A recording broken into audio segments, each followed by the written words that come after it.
All right, so this is my leadership spotlight assignment, and as you can see, I did Martin Luther King. So the quote I picked was, "Everybody can be great because anybody can serve.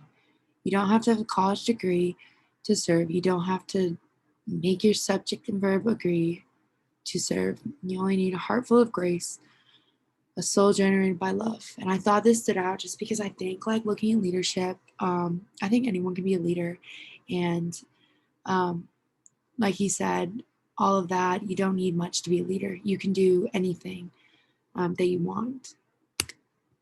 So my leader was Martin Luther King Jr., and he was born January 15th, 1929, and he died April 4th, 1968.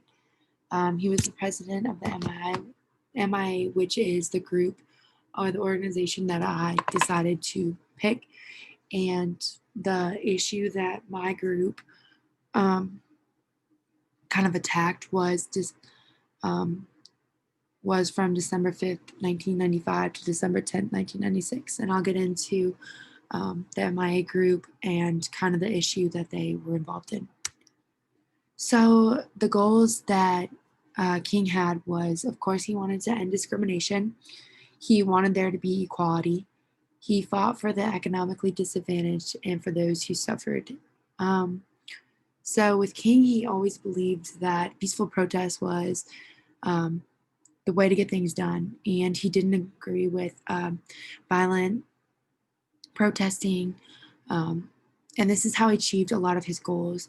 And this helped set good tones for his movements.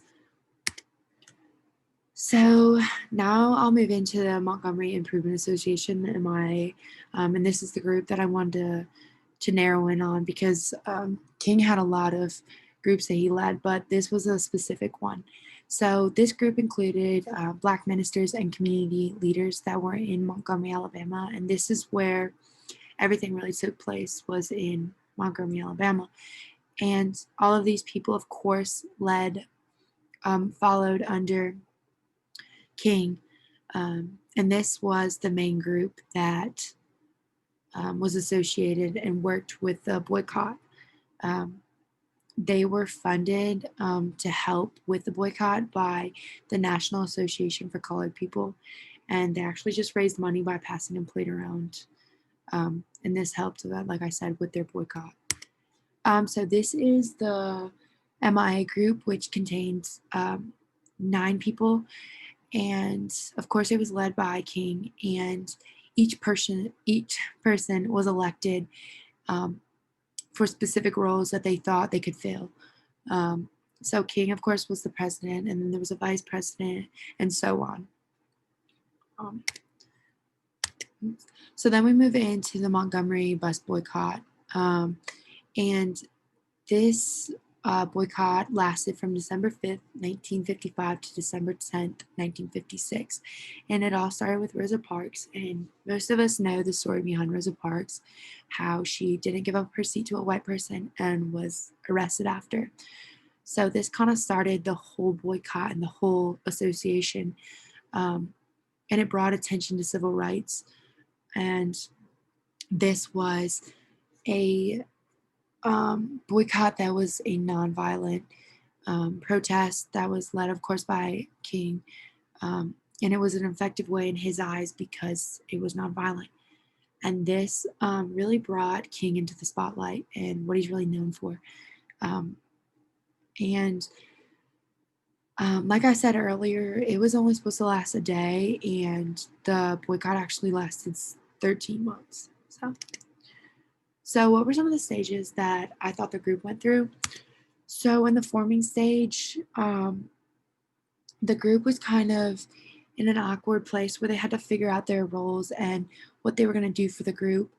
And I think once um, they were a little nervous at first, but they weren't shy about what they were doing because they believed in what they were doing. And I think King really stepped up in this stage because when filling these roles, he kind of helped um, lead these people in the right direction for the roles they should play, and he helped make them comfortable in what they were doing.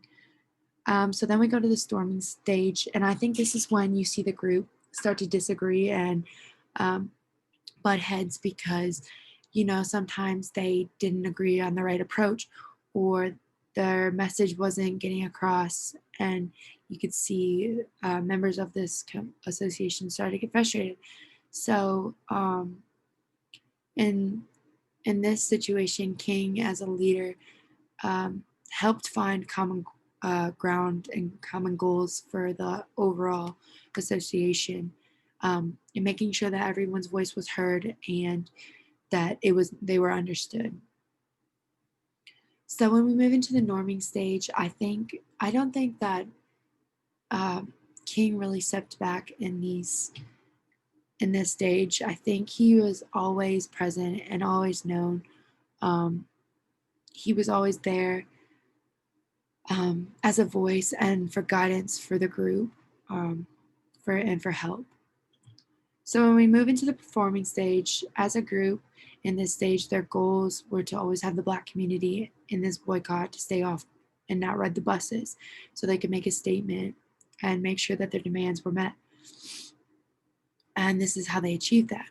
But King in this situation continued to push forward and made it the group's mission to not ever stop. The first day they could have stopped um, when they had 90% of the Black community not show up on the buses, but instead they kept pushing for these demands to be met and for bigger issues to be recognized. And I think King also did this in a really peaceful and nonviolent way, which is what he believed in. So in the adjourning stage, um, I think that the as a group, the MIA, they met specific what they wanted to get done, which was the boycott, and they did achieve this. Um, and I think that even though they accomplished that, there were bigger issues still out there, so they didn't fully accomplish the bigger issue. Um, so I think that they never truly stopped, and King, as a leader, continued to give new ideas and help with new goals that they could do to get their messages across and to achieve these goals. So the type of leader that I think King was I think he was a transformational leader. He was motivational. He encouraged his followers to change and grow.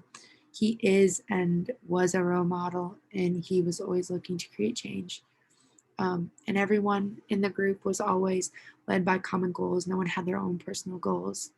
And I think that this type of leader for the group that they were in was a perfect leader because they need someone to motivate them when the odds are always against them.